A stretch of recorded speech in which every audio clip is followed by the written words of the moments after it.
Sabah everybody and welcome back to the channel. Today we're going to check out the brand new Sony Xperia 5 Mark II, the sequel to the Sony Xperia 5 that we saw last year with a lot of optimizations, one of which is the one I'm actually using right now.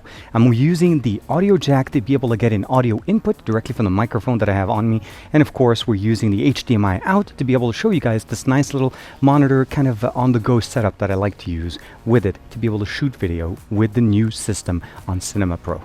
This is TK and this is the Sony Xperia 5 Mark II.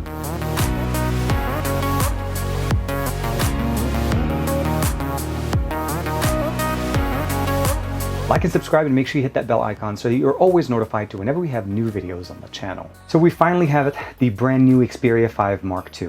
I'm going to say this right off the bat, the fact that they kept the same form factor as the first Xperia 5 from last year is definitely a very appreciated feature because we actually do need somewhat more experience with the same form factor. We don't necessarily need to have the larger, bigger brother. So what we have here is the Xperia 1 Mark II, and now we have the Xperia 5 Mark II. Exact same dimension, pretty much the exact same feel as you had with the Xperia 1 Mark II. It's a glass-on-glass experience with pretty much a lot of improvements that we've wanted on an Xperia, and actually some things that we even asked from Sony when it was coming to the actual Xperia 1 Mark II. So the Xperia 5 Mark II has a much better, faster display at 120 Hertz. We have a lot of the similarities, and basically front-facing speakers now. We brought in the headphone jack, a lot of cool things that we've been waiting for from Sony, obviously on the Xperia line. The triple camera setup that we have on the back is pretty much the same one we have on the Sony Xperia 1 Mark II. So three 12 megapixel sensors, the main one, well, three different focal lengths, a 16 megapixel sensor, well, 16 millimeter focal length, a 24 millimeter focal length, and a 70 millimeter focal length. The 16 millimeter has a basically face detection and autofocus. The 24 millimeter, which is the primary sensor, is going to be basically dual face detection with autofocusing as well as OIS. The 7 millimeter, which is the wider angle lens that we have here, is going to be basically face detection, autofocusing, as well as OIS. So definitely the best cameras that we have on this device are sitting here on the back. The front-facing camera is an 8 megapixel sensor, pretty much the same one we've been carrying for basically 2020 and 2019 when it comes to Xperia line of devices. Now, as far as the backing here, there is no wireless charging like the Xperia 1 Mark II, and we'll talk a little bit more about the fact that why that wasn't possible, but not only that, also the big improvement that we have here on the battery. We went up to 4,000 milliampere as far as the internal battery from the 3140 that we saw with the Xperia 5. Not only that, we went from the 18-watt charging capabilities up to 21 watt, although the chargers in the box that, as I'm showing you guys with the quick unboxing right now, is pretty much the same. It's an 18-watt charger, but if you have a power delivery 21-watt charger or higher, you'll be able to charge this a little bit faster. And one thing to keep in mind is they do have the battery protection features in here, so we will not get super fast charging, but we'll definitely have much better battery health when it comes to our Sony devices, especially from the Xperia 1 and the Xperia 5 line of devices. The processor that we have in here is the Snapdragon 865 with the X55 modem. In the US, this will not carry any 5G technology, so it's not enabled to work on either AT&T or T-Mobile. One thing to keep in mind that if you are using this in the European market, those models will carry 5G, or even in the Asian market, so just keep that in mind. As far as the actual storage, we have 128 gigs of storage. We have 8 gigs of RAM over the 6 that we had last year. And not only that, of course, that is going to be basically starting off with Android 10 as opposed to what we saw with the Xperia 5 last year, getting upgraded. And we obviously have been promised with an Android 11 upgrade to this. As I mentioned to you guys, the cameras that we have here, maximum is going to be 1080p 30 frames per second on the front-facing sensor.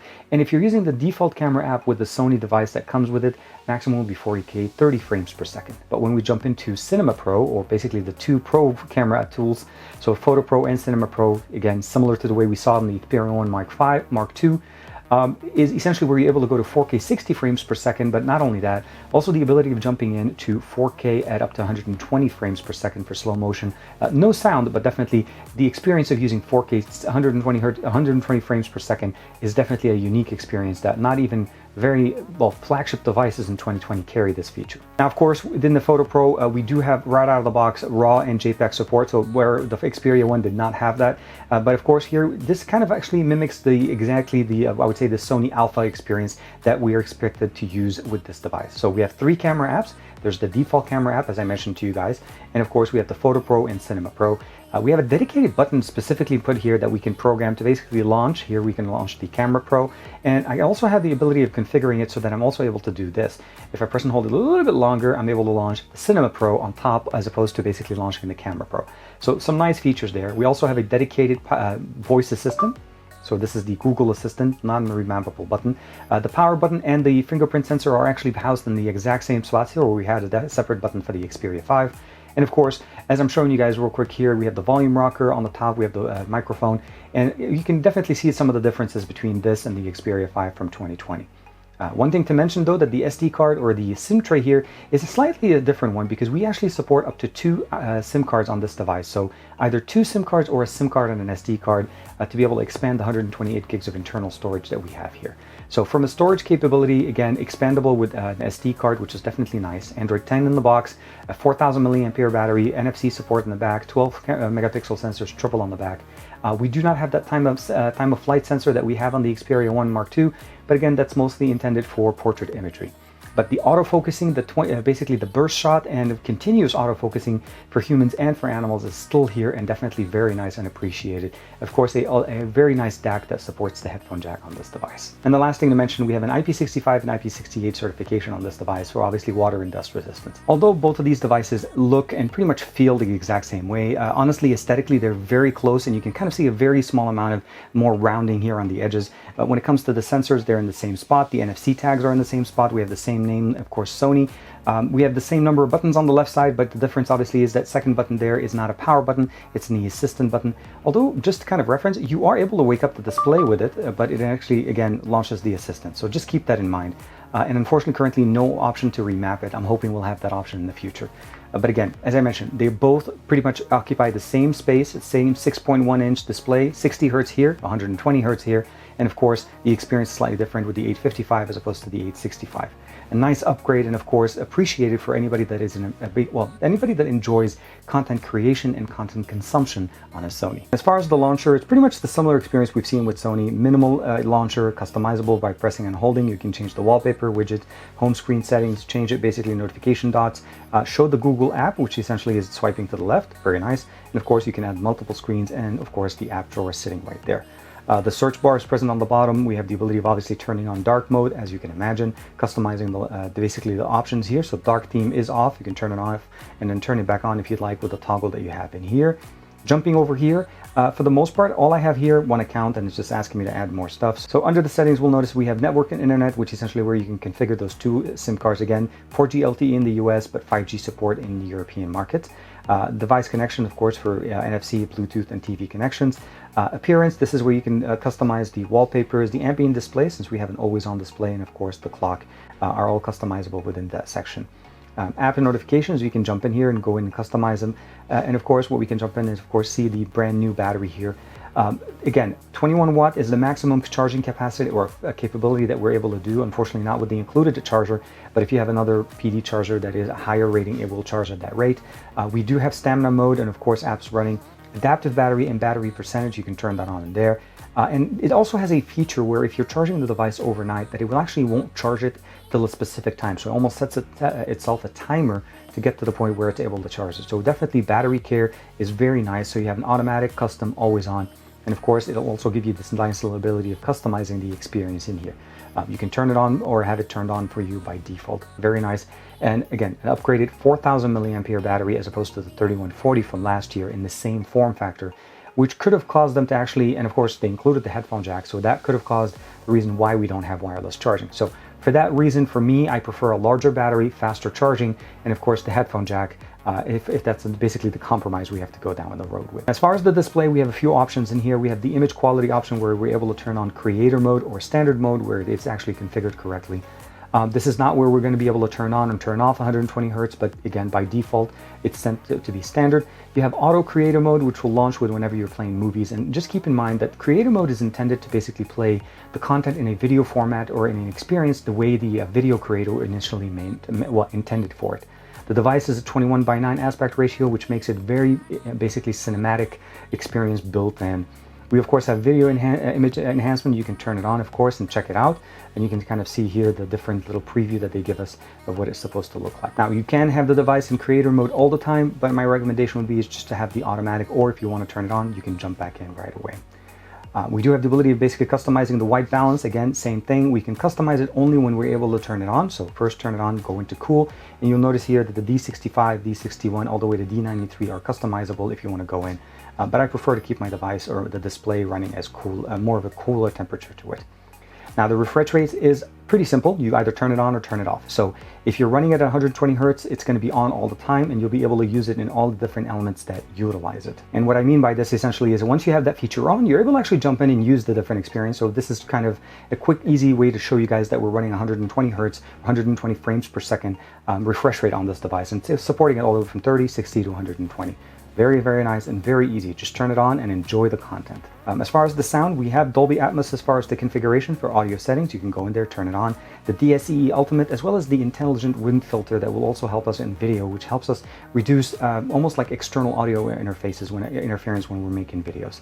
Last but not least, you can customize the different options here, SIM 1, SIM 2, as I mentioned, dual SIM if you're not using an SD card, and of course customizing the rest of the interfaces there. The last few options we have here: privacy, location, security, all the standard accounts you can log in, set up, accessibility, digital well-being, and parental control, standard Google support. And under system, you're able to basically customize or update your device. It is running Android 10.0. As far as the gestures, we have the one-handed gestures, customizing. You can use them with the buttons or with the gestures. Sight sense you can activate. And of course, last but not least, is you have the ability of turning on the ambient display if you'd like to set it up. Having a fast display is only as good as being able to enjoy content at that refresh rate. So jumping into the Game Enhancer, this is the built-in game system or game app that we have from Sony. It automatically recognizes all the applications that I have installed, and you can see I have a nice little collection of applications. So Space Racing, Odyssey, PUBG, of course Asphalt 8, Mortal Kombat Versus, Dead Trigger 2, and I also have Asphalt 9, and I'll explain to you why I have two different versions of Asphalt, and that's going to be mostly because of the Kishi controller that I've been enjoying playing with the device, so you can open it up. And although we have a lot of good customizations done to this device, I'm enjoying playing with it here because the experience becomes a lot like a gaming console, especially when we have front-facing speakers and great audio and 120 Hertz refresh rate on this. This just begs to be played in this format. So Asphalt 8 does support Kishi, although Asphalt 9 did not. So that's the reason why I have a little bit of a different experience. And you guys can actually see that a little bit when I start talking about the actual gaming experience, as I'm showing you guys some of those B-roll footage that we're looking at right now. So what that means essentially is that we can launch any of the games here. And by the way, if you're missing a game that you by any chance downloaded and it's not sitting here, you could definitely add it in there and it works pretty easily. Once you add it, in the example that you can see here with maps, I was actually trying to record some screen on stuff, and you can obviously add almost every app except for camera applications. So let's go ahead and turn on PUBG. But the Game Enhancer will actually sit pretty much here on the top left. You can customize it to be either a floating window, or you can have it just basically be a little bubble or a little basically square. There's a few things we need to know. So there's focus settings, the ability of customizing the different options. So releasing RAM, hiding notification, hide calls. This is just normal to be able to disable anything that could potentially disrupt your gaming experience. The menu option here, as I mentioned, you either have the pull down or the button. I like to keep it as a pull down as it hides very nicely. We have the ability of searching for different videos and content that is available for us to be able to see videos related to the content that we're watching. So this is PUBG. There's a lot of other videos created there on YouTube or on the internet. Screenshot, pretty simple, just straightforward. You can just basically acknowledge, take it in, and it'll grab the ability of either doing multiple images, one screenshot, and of course going back to the normal settings. So they have them very nicely segregated and organized in a way it's super easy to customize. Recording pretty much follows the exact same. The only difference here is we have the ability of customizing it so that we can turn on the front-facing camera. So the 8-megapixel sensor that we have in the front here, we can actually record that at the same time as being in the game. So you'll also be able to customize the experience when it comes to the audio, basically between game and media volume. Of course, the voice volume if you decide to actually record the audio with it. Very easy, very simple, and all of it is really accessible. Simply just swipe down and access it. Now, what I want to talk to you guys a little bit more is about the gaming mode and definitely the options that you have in here to be able to customize them. Out of the box, most games will run under a balanced mode, and if you change it to whatever option you'd like, it definitely remembers it for the next game. As you saw when I turned it on, it automatically went to custom. So by default, balanced just gives us access to the normal balanced experience. Even though we have 120 frames per second, it is not necessarily forced, meaning that if the game needs to see that the system recognizes it, you do need to turn on a couple more options. So under the custom tab, we'll go under the settings, and there's 3 options that we can customize here. The ability of customizing the screen refresh rate, so we can force it to go all the way to 120. Now the 240 option here is basically where it's talking about the touch sampling rate is up to 240, even though it's 240 sitting there. The touch screen response speed, of course, we can go to high, medium, so depending on the game that you're playing, and of course touch tracking. Definitely all of these you can turn them on. For me, I like to basically just punch it to all on high and then go from there. But what I also want to mention to you guys that is the ability of basically customizing the voice over microphone, and of course the ability of turning on HS power control. Now, HS Power Control does this nice little function that we saw with the Xperia5 Mark II, and that's the ability that allows us to power the device with an external cable, so I can run a power to it, as you guys will see in a second with some of those game experiences that I'm sharing, and without necessarily charging the device, which means we don't actually generate heat while keeping the device charged for extended gaming sessions. Now, because we have a headphone jack, which means we have low latency, actually no latency sound experience. Obviously, we have Bluetooth, we have really good front-facing speakers that will give us great audio. Let's not waste any time. Let me share with you guys a few samples of gaming on the brand new Xperia5 Mark II.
Display with 21:9 aspect ratio, which means that it really is just poised to give you guys, especially when the creator mode turns on here for Netflix, the ability of enjoying content in the exact way that the directors or the video producers wanted to produce this video. So definitely very nice. You can see definitely the colors look really good. And again, if the video that you're watching supports 21:9, it works great. Otherwise, you just need to zoom in on it a little bit. As I mentioned to you guys earlier, the front-facing speakers on here are definitely a big improvement. We no longer have a side-firing speaker and one that's on the top. Both of them are big. Both of them are giving us a really good experience, and we're going to go ahead and check it out with Alex Scrindo Jumbo by NCS Release. And let's go ahead and play a little bit of music for you guys.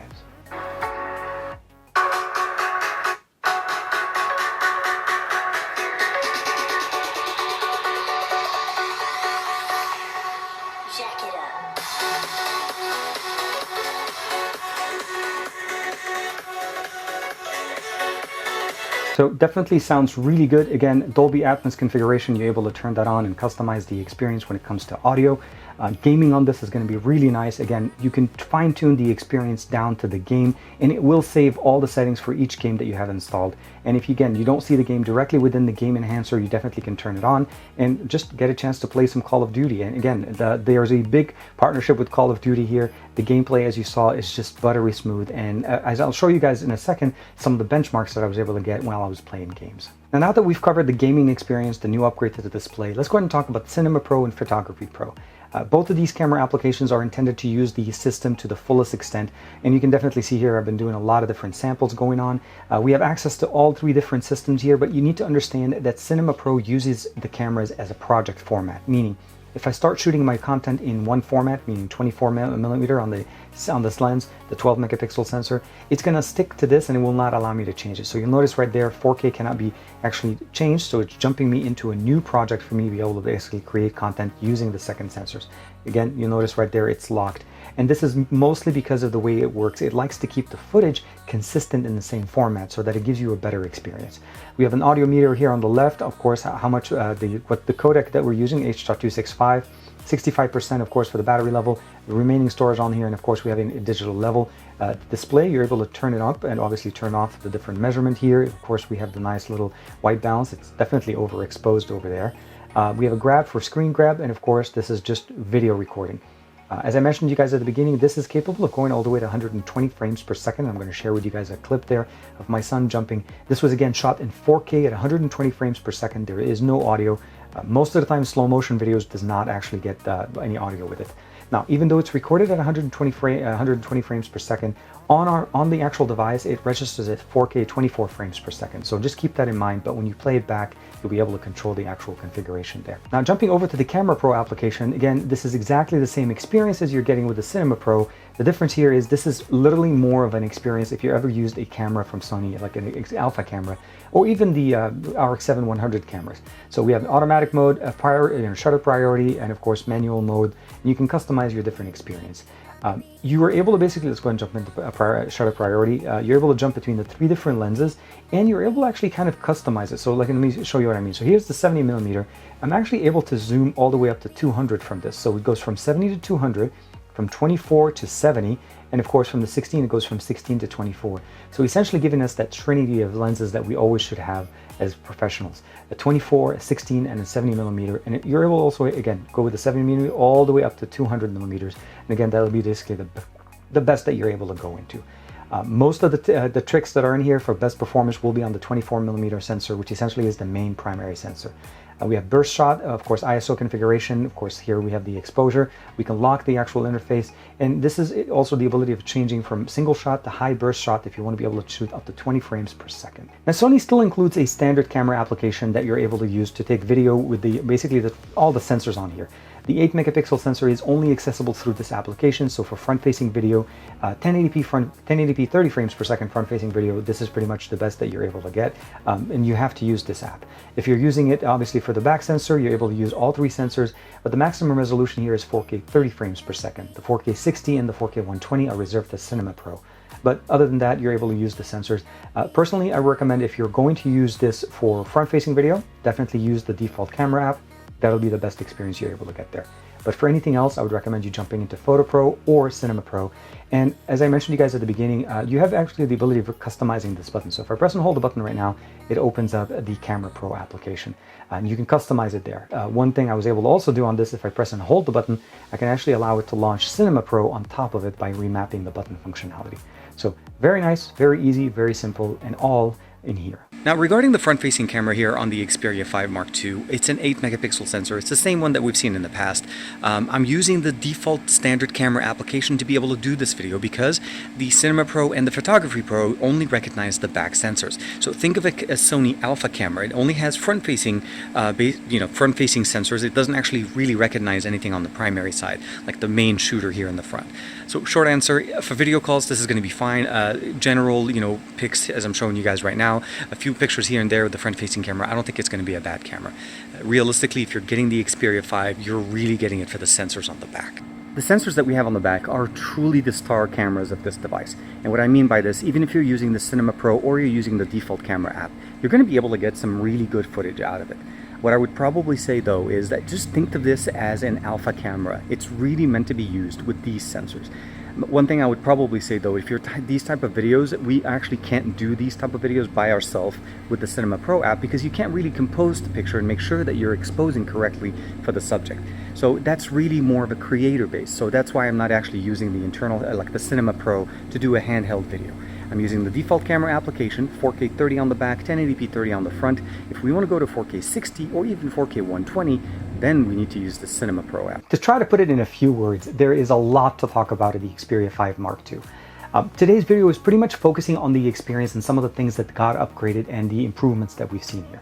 There's going to be more focused videos done on this, specifically when it comes to gaming, and also when it comes to the actual experience of either photography, things to do, comparison to the Xperia 1 Mark II, a lot of things like that. But my goal that I wanted to share with you guys today is that gaming on the Xperia 5 Mark II is, I feel like, one of the primary focuses of this device. It has great cameras on the back, and it also obviously learned a lot from the Xperia 1 Mark II.